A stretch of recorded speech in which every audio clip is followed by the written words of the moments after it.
And we're live. There we go. Hello, everybody, to a I got post-game recap of the Battle of Florida. I'm Nick Levine, Ryan Chinera, Big C's.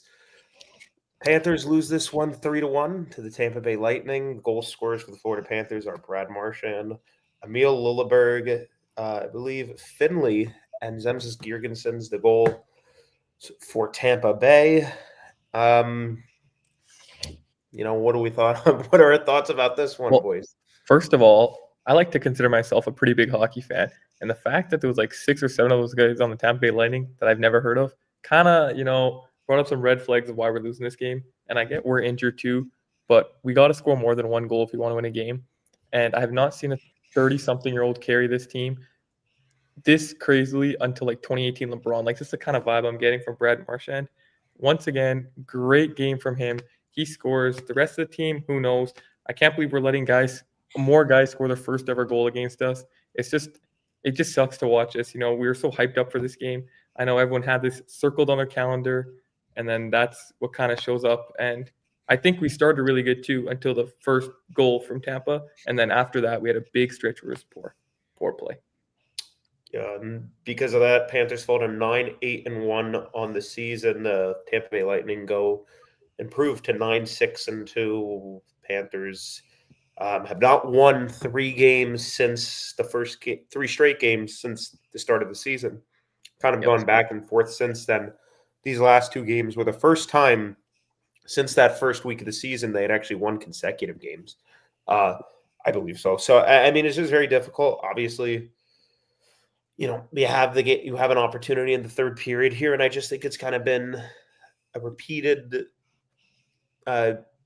problem going on here the last couple of weeks. I think finding that goal, and I think it really kind of goes to certain individuals, Carter Verhaeghe, Sam Bennett, still have not been able to find the back of the net. But then you take a look at some of these other guys like Mackie Samoskevich hasn't been able to really produce anything. I'm looking at it here. 1, 2, 3, 4, 5. 5-game pointless streak for Mackie Samoskevich. Hasn't had a point since that Anaheim Ducks game in that 7-3 loss. And then you kind of take a look here. I think all of us would agree that the back end has, it's let us down at certain points. It certainly let the goaltenders down. Although for the most part, I thought they were all right. Guys like Aaron Ekblad need to be a lot better. Seth Jones, kind of been a mix of both this year, but I think he's actually done a pretty nice job considering the circumstances. And then Nico Mikkola. So mixed results there with most of our defensemen. I think Forsling's been our best, but it's just. I mean, you can't. I don't remember the amount of time. The last time we've gotten outshot in this many games. I mean, this is starting to become a regular occurrence now, and we allowed 40 shots the other night. Daniil Tarasov was excellent, and then you take a look at here tonight. I mean, you only allow 23 shots, but you give up. We shoot 23 times. Excuse me, 23 shots against. You give up 19. You only have 23. So I get it was a tight checking game. It was reachable in the third period, but you have to take advantage of your opportunities. It's been kind of what we said all year. Power play, you had a 4-minute power play in the third period. You failed to capitalize yet again. Then, 1 for 5 on the power play. It's 20%, which isn't terrible, and you win the special teams battle and you lose. So I just think. Go ahead. We need to stay there. You're right on that 4-minute power play. Doesn't matter how many chances we get. You got to find a way when you get a gift like that. 7 minutes left in the game. After we didn't score on that power play, you kind of had the feeling, oh, it's probably done. Caesar, what are your thoughts on tonight's game? I mean, the power play has been for me the killer. We haven't been able to score on the power play in the last couple of games. Brad Marchand continues to carry the team. But we said that when all these injuries happened too. We all said that Brad Marchand's going to have to carry the weight, unfortunately, until some guys get back. So, it is what it is, guys, unfortunately. We can't really do much now. We just have to weather the storm. But I've also told Kirby this as well, that we look better against teams that don't have speed. Yeah. And this was the perfect opportunity for us to get 2 points at home against Tampa, who's similar to us. Mhm. If not, we're a little bit better than they are. Um, Although they still have Kucherov and their best guys out there, we still don't have our best guys out there. So for us I to even hang around like we did today, I wasn't as disappointed as I know a lot of people were. It still sucks to lose to Tampa, but we just got to find better scoring from alternatives other than Brad Marchand. I wouldn't And I even want to think use that as an excuse though, because like Sorelli was out, Hagel was out, Hedman was out. So that's 3 of their huge guys, and I guess McDonough, they still had Hedman, Kucherov Hedman, McDonough. I mean, and like McDonough's out too. Yeah, they're they missing a have top. they have guys out too. So I mean, Well, I you're don't want to use thinking that as an like tonight should be an opportunity where you're able to break through a little bit, and Mhm. it's looked like it has every other night. Yeah. I mean, Caesar, you're totally right though, because you got to think about what he said. I don't know. I just lost my train of thought here. My bad. Oh, just keep going, Nick. My bad. okay. It's okay. I think that when you take a look at considering everybody's gone, who's gone, whatever, I think it could have been an opportunity, to take advantage of the guys missing for Tampa. Anthony Sorelli, Brendan Hagel, those are guys up front that, it makes the matchups a lot easier. Obviously, in the back, and you lose Hedman and McDonough. If you lose the game, fine. Like they had the better talent tonight. The top end guys were better than our top end guys, but I was kind of looking in that line 1 through 3. That top 9 had better matchups than you probably would get on normal nights. The defense score for Tampa, a lot of credit to them. I think they did a nice job in front of Vasilevsky. You would kind of think that, considering who was in the lineup for Tampa, that some of the guys who maybe have been struggling, or some of we still have a capable top 9, would have been able to break through a little bit more. Like Mr. 23.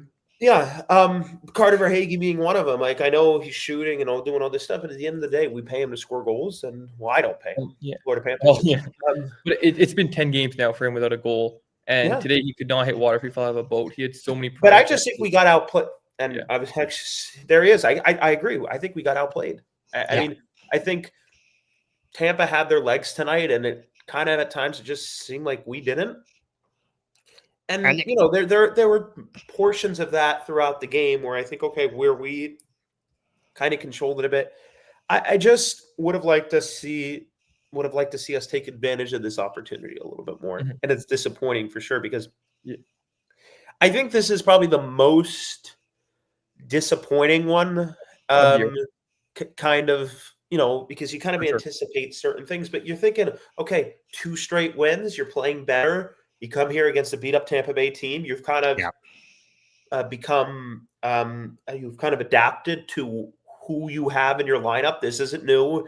This is around game 20. They've been playing with this group or so for a little bit now.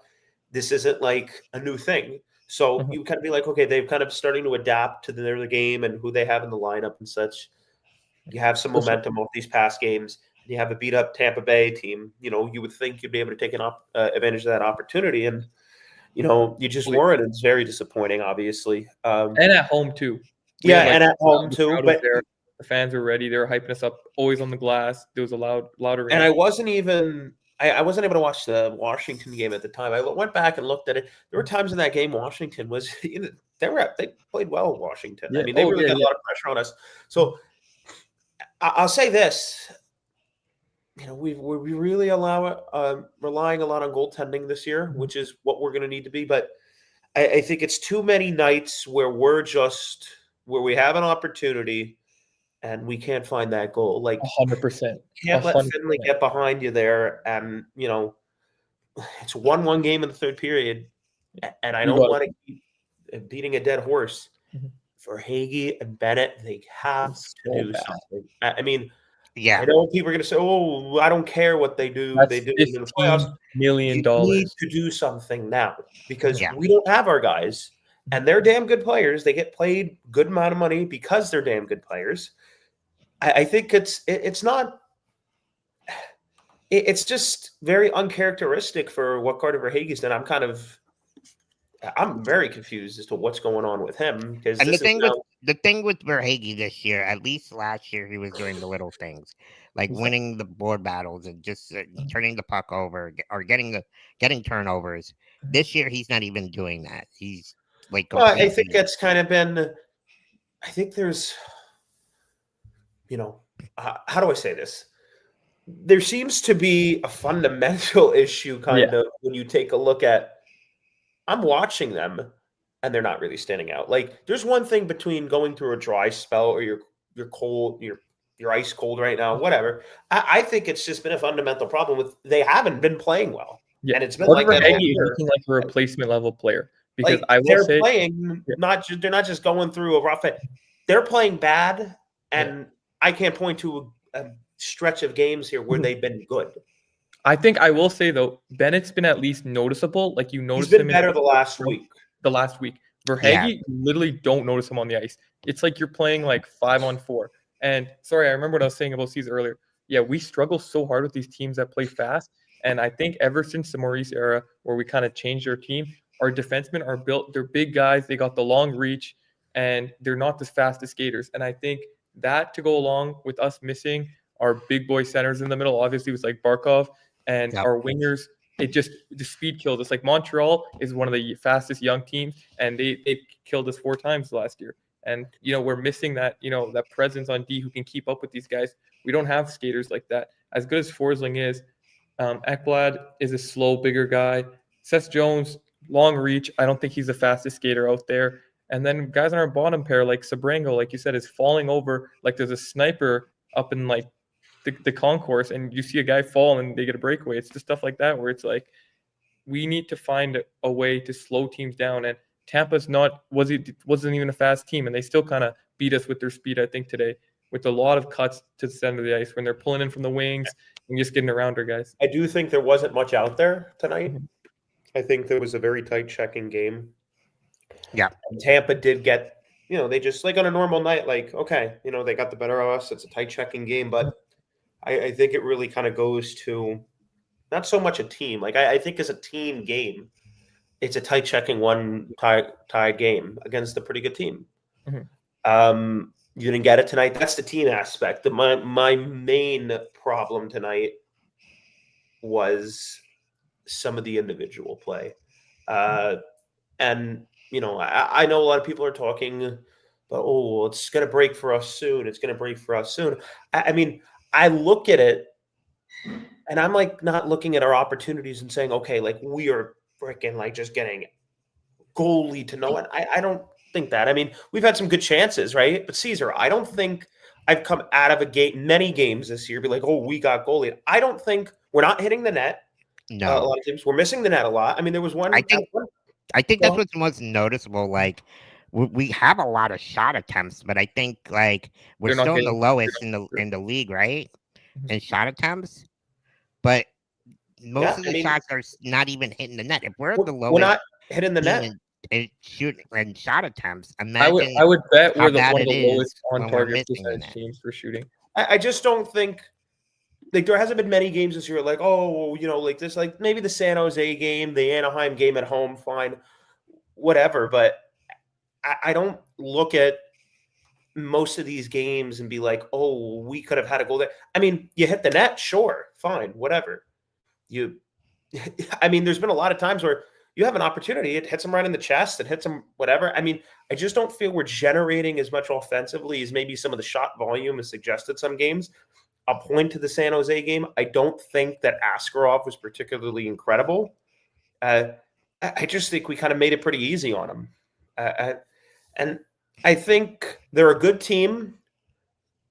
Some individuals need to play better. And I'll say this. I think we've done a damn remarkable job considering the circumstances. I mean, this is not easy. This is the worst case scenario. Yeah. This is the worst case scenario when it comes to injuries. And we're still above 500 and without Matthew Tkachuk and Alexander Barkov. So we're right in the midst of it. I mean, we're not falling off. We're above 500 without Barkov and Tkachuk and without Bennett and Verhage producing very much.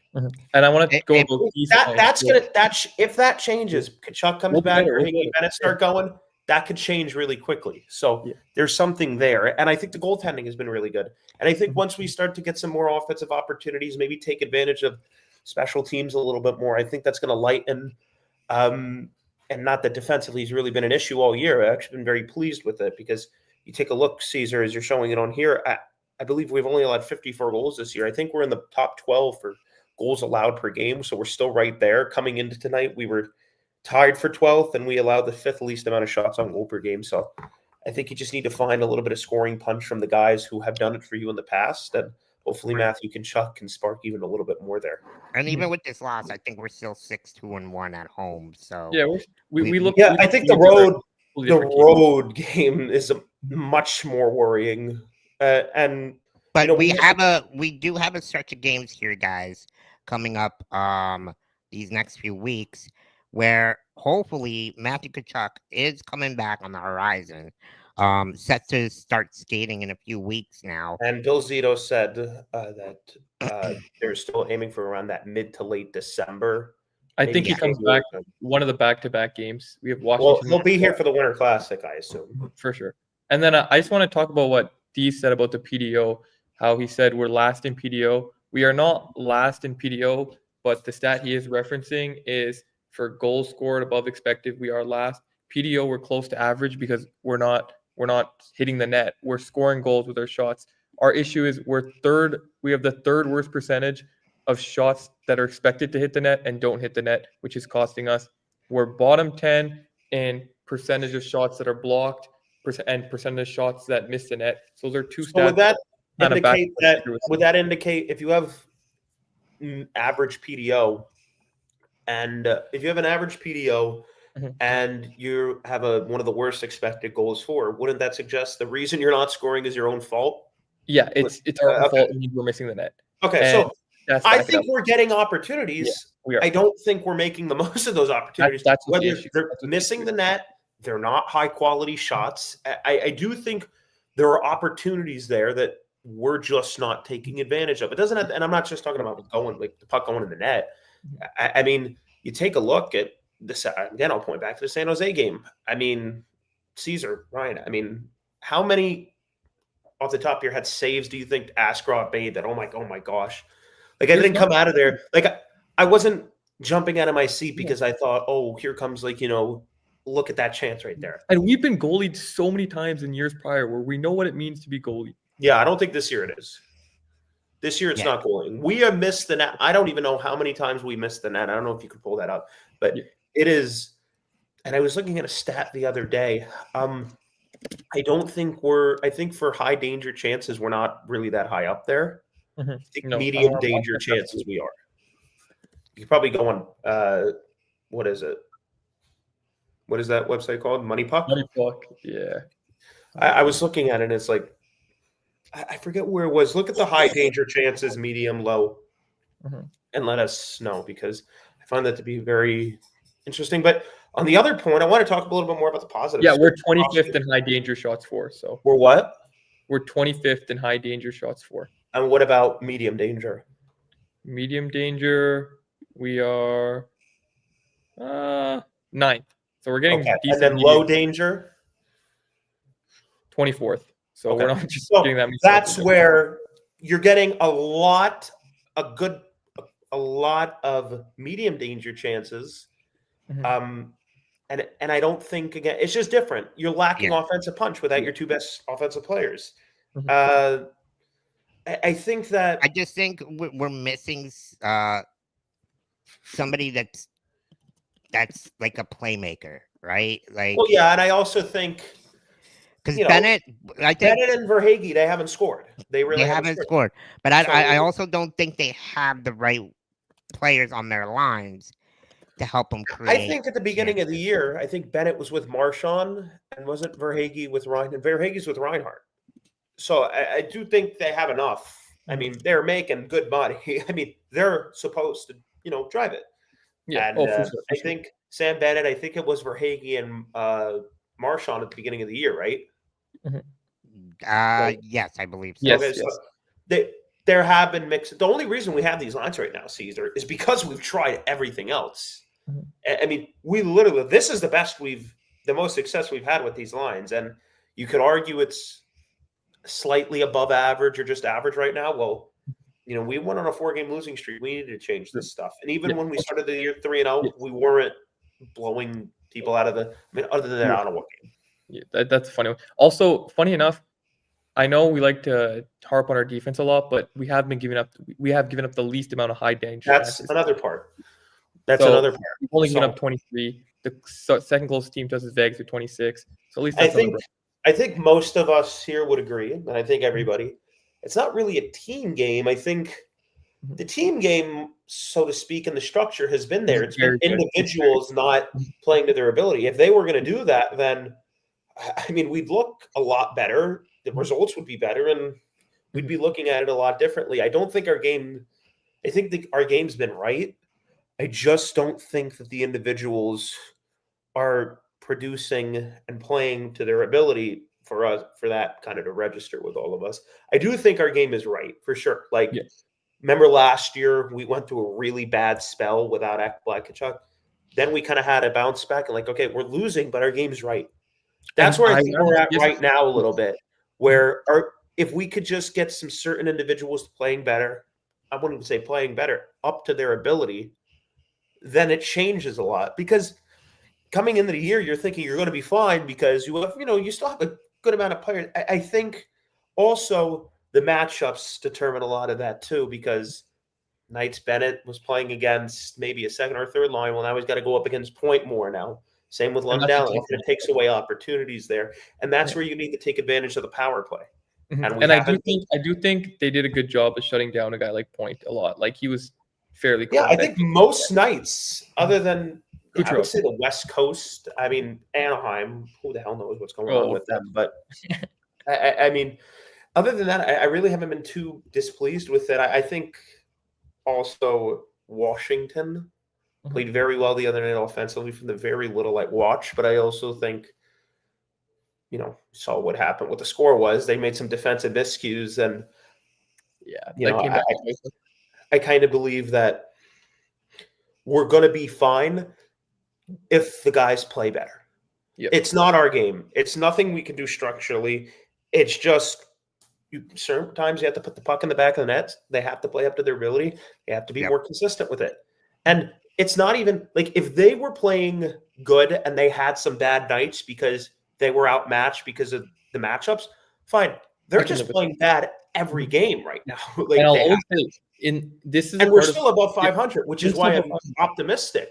Because this is the part of the season where I focus on process more than results. I rather see us play a really good game and, we look like competent and, we get a bad lucky bounce and we lose a game, than consistently playing bad and getting bailed out by our goaltending or bailed out by a lucky bounce here and there. Because I think in the playoffs, it's more like what your process was, and that's where the results. And I will say this: outside of that first week where we went 3-0,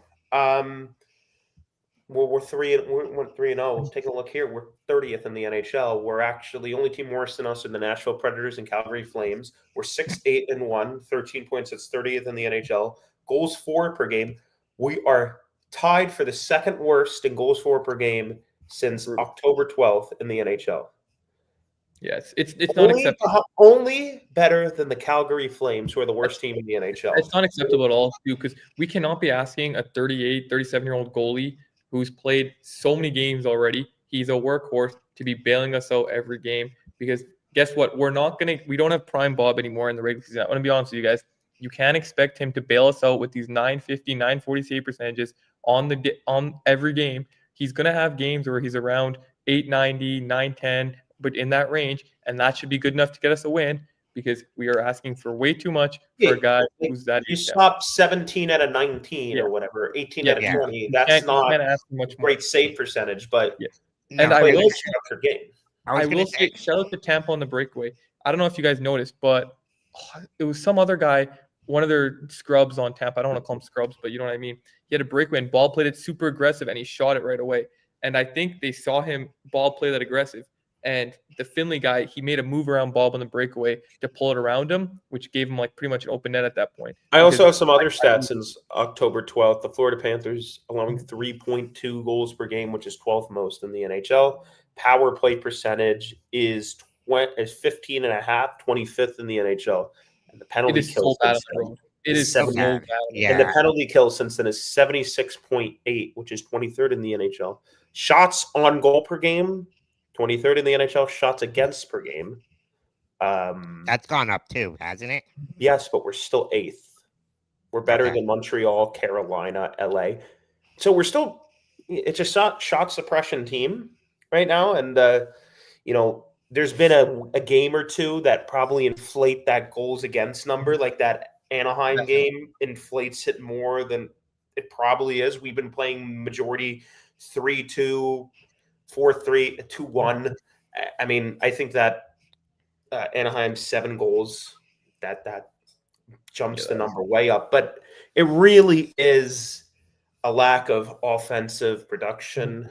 And really, we've kind of just rehashed it over and over again. There's really nothing you can do than just play better because Barkov's not walking to the door anytime soon. For the time being, Kachuk, I mean, you say he is walking through the door soon, but not soon enough. I kind of want to go back to this question.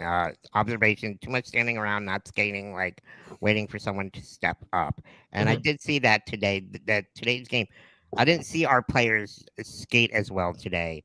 I also want to point out something because I agree with that. I think that also ties into this point Derek makes, the forecheck. And there's been times where it's looked really good, where it looks like last year we're forcing turnovers. When we're winning this year, it's our forecheck's really good. There's been times, and I mentioned it on the podcast, where we're not activating up as much. Talked about a lack of scoring from the back end. And I also think that stems from when you're activating down the wall, you trust support. I just don't think there's enough synchronization between all of them, comfortability between all of them to trust that activation because you have to play a little bit more reserved without Barkov, without Kachuk. Totally agree. And it just, And I think Barkov, I saw a stat a couple weeks ago. We're one of the worst puck battle teams this year. I don't know if that's still the case. Yeah, I saw it. We were like, I think 29th or something. We're one of the worst. And Alexander Barkov, stick checks, puck battles, whatever, board battles, like top 3 in the NHL for years. Even Kachuk is pretty good. Kachuk's very good at it. So you lose those two because you lose such a big element to your game. It's everything gets affected, whether it be matchups, your identity, how you set the tone, the talent that they just bring on the ice. I mean, so much is affected. It's become this domino effect. And I think Paul Maurice has done a really nice job. Huge adjustments, like even bringing in guys like Schwint and even though I know you want to talk about Sabrango too, but even just trying. I didn't think he had a good game today, but he has been steady. I think he's been decent. Today was one of his worst games for sure. Yeah. But even and Sabrango, admirable job for sure. You need, if they feel comfortable with it moving forward. I mean, he played 10.5 minutes tonight, but the other nights he's been pretty solid. I mean, the only game you could really argue about is the Anaheim game, which we all sucked in. It was 7-3 loss. So I think you move with it for right now, unless they feel that it would really benefit them to bring in a more solidified guy. We know they've been searching, or they've been kind of looking around, seeing who's available and what is available. I also think Aaron Ekblad needs to be better too. Holy. That's another part of this. You know what bothers me?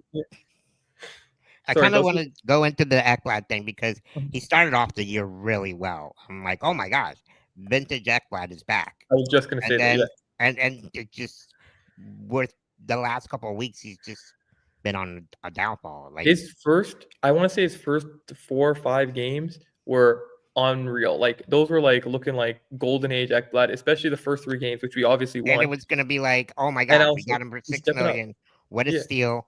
This guy's playing is the best that we've seen him play in a long time. And totally. Maybe we spoke too soon.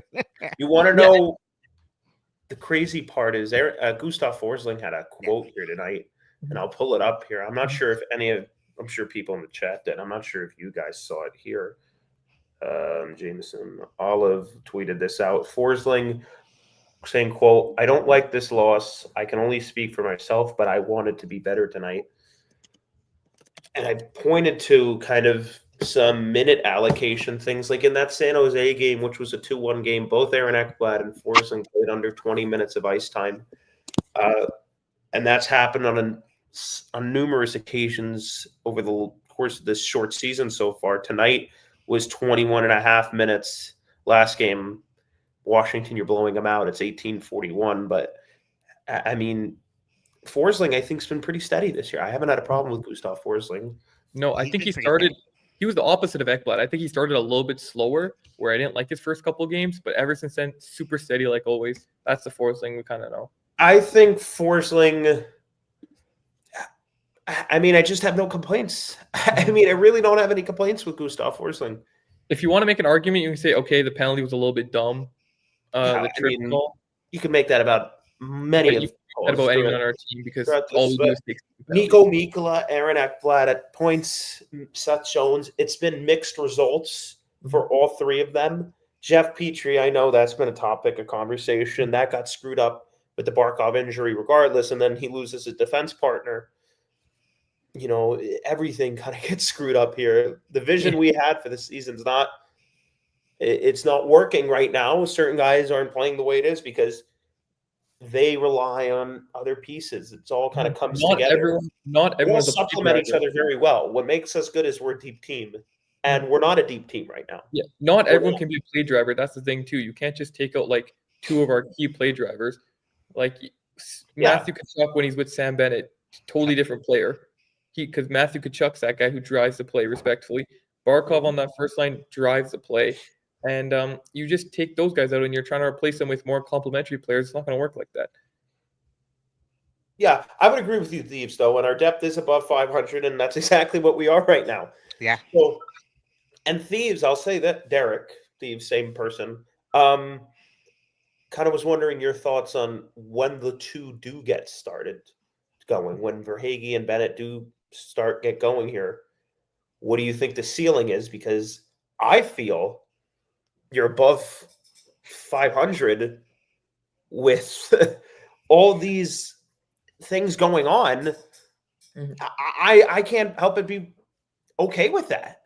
It only looks so much and have an worse. impact, and our players play better. I mean, I don't think some people realize we're in a pretty good spot. We're not in a terrible spot. And yes, I know 25% of the It's season not even is gone. 25%. This is a crucial couple months for sure. There's no doubt. I think around New Year's is where you're really going to have to take advantage of some points there. Yeah. But right now you have a lot of home games. If you're going to take advantage of this homestand, you need to bank some points here because we were supposed to bank points at the beginning part of the year. Let's take a look at this. And now we took a look at the homestand. And to be fair, in any other year, our record where we at is not 13th in the conference. We are wild card bubble team with this record pretty much any other year. The East has just been We very, still are. If we would have won tonight, we The probably parity would have this year in the East is Yeah, but that's what I'm saying. You look at the It's team and you see crazy. 13th and you're like, oh, like lame. What are we doing? But no, we still have above 500. The East has been great. There's been a lot of games going to overtime, which is inflating everyone's points total, which I think has been an issue right now. And even the Matthew Tkachuk said on his podcast, he wants the 3-2-1 system. But yeah, so we're not even in bad shape. And as we say this, actually, before we look at the schedule, the scores around the league, the Boston Bruins, who are 10-7 or 11-8 now, actually, excuse me, are beating the Montreal Canadiens 3-1 late in the second period. New Jersey beating Washington 2-0. Toronto beating Chicago 2-1. Detroit beating Buffalo 4-2. And the Florida Panthers obviously already lost tonight to the Tampa Bay Lightning 3-1. So kind of around the Eastern Conference there.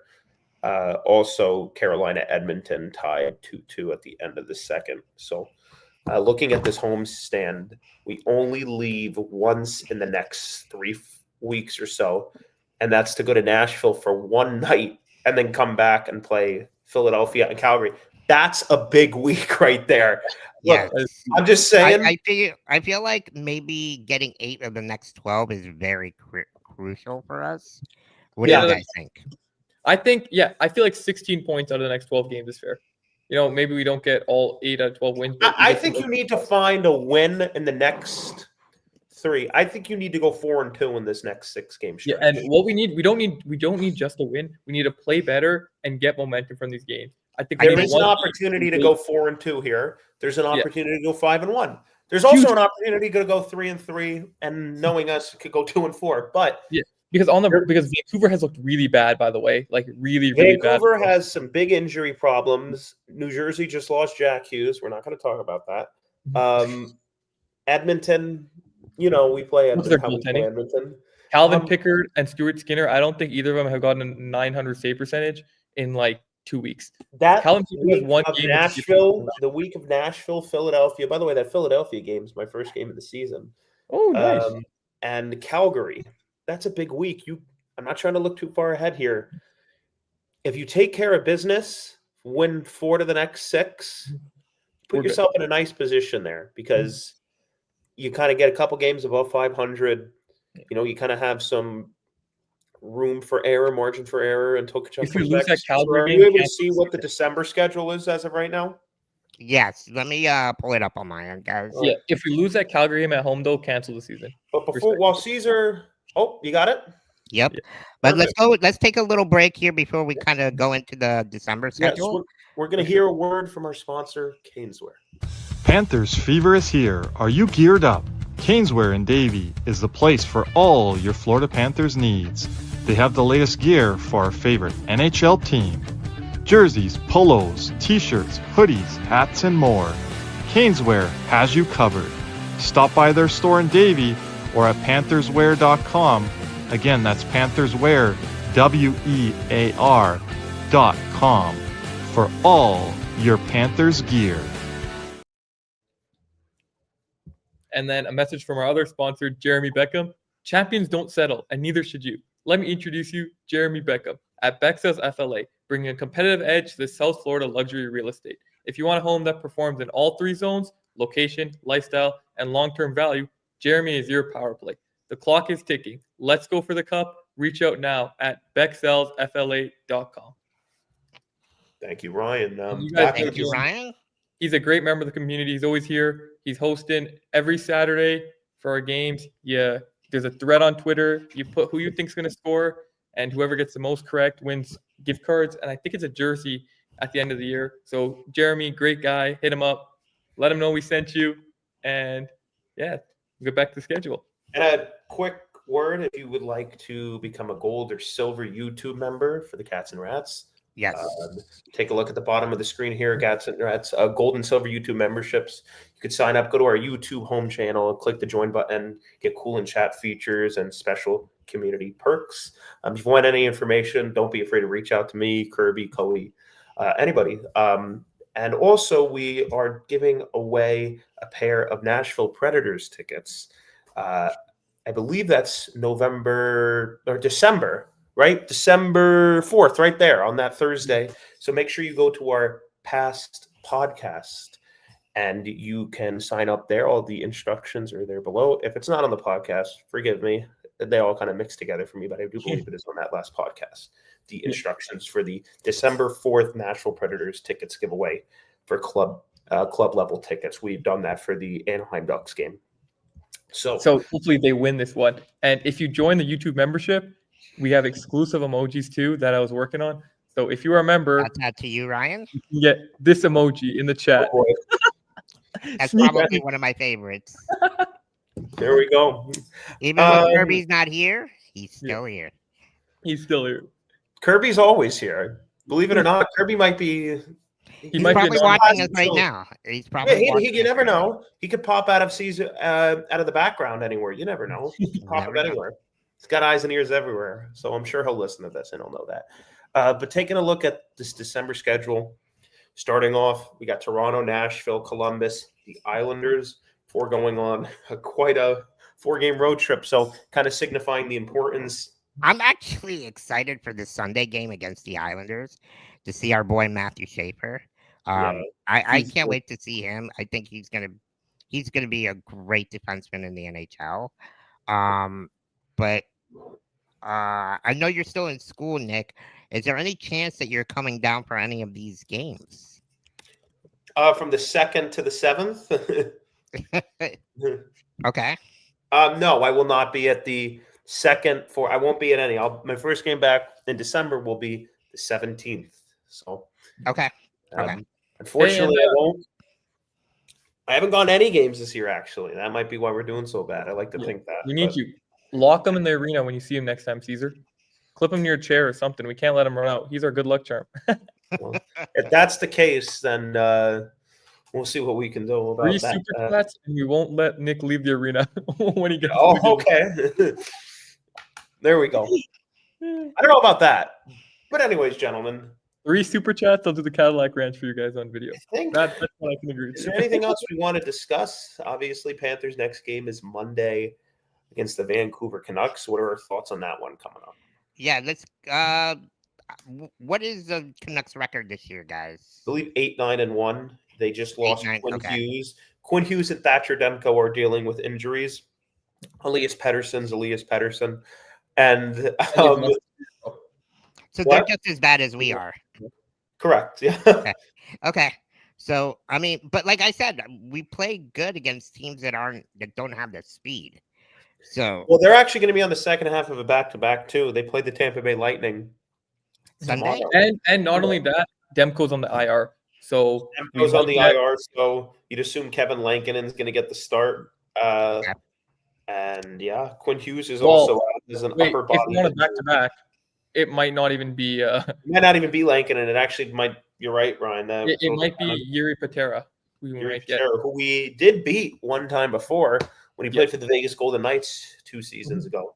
But the Vancouver Canucks could potentially be on either their second or third string goalie, and their ice time leader and superstar defenseman are out. So, as Panther fans, make sure don't be too upset if we lose, because we love losing to goalies who have no business beating us. So I almost kind of rather play Kevin Lankinen, but maybe that's just me from getting PTSD from random goalies that kill us. Yeah, well, it's always nice to see their goals against average go down and save percentage go up. It's a nice confidence builder for them, I bet, right? Hey, especially this year. League, if you're in our Cats and Rats Hockey Fantasy League, just pick up whatever goalies. If that guy plays, Patera's playing against us, pick him up. Yeah, I've had 3 freaking hat tricks against me this week. D'Lo, freaking pissing me off. But nothing was worse than when and the New York Rangers can't win, so Igor Shesterkin might be on the block soon. So, no. They can't win in front of Igor. I feel like Jonathan Quick has been yeah. So let's kind of get back into a little bit of the Panthers, guys. What do you think needs to change? Like, who needs to step up a little bit more? I know besides Bennett and Verhaeghe, who are you guys more disappointed in this year, and any of these lineups? I think Verhaeghe has been besides worse. those two. Besides those two, Mikkola has been so disappointing for a guy who's been so good. I don't know. I thought he turned the corner this past road trip. That is a really good question. I think Aaron Ekblad. Aaron Ekblad, for sure. Especially the way he started off the season. Right? Yeah, and if I could just touch on this from our boy Matthew here. Thoughts on the goaltending battle tonight. 2 of the best goalies in the world going at it. I thought both were solid tonight. Both were not tested too much. I think it was very reflective of how the team played in front of them. Bob made some big saves, but it's kind of been I don't know really how Tampa has played much this year. I know they came off a really bad loss to New York where Vasilevsky got pulled. So obviously some extra motivation here. Not that you need to be motivated to play the Florida Panthers, but I think it was very much a reflection of how the team played in front of them. And they both did a very nice job. And whoever lost tonight was going to be let down. And sucks that it wasn't for the good guys, right, Matthew? So Florida Panthers lose this one. And you saying that, honestly, this is what you also got to keep in mind. Every team has a circled on their calendar, especially these teams like Tampa or even the teams out west only get to play us once or twice. Everybody wants a piece of this back-to-back Stanley Cup champions. And we just got to live with that. You got to embrace it. Everyone's trying a little harder. You watch teams cook us or whatever, or play great against us, and you watch them the next game, and they're a totally different team. But that's just the nature of things. Yeah. Yeah, I mean, not really much else to say other than that, gentlemen. But if there is anything else you'd like to say before we head off here.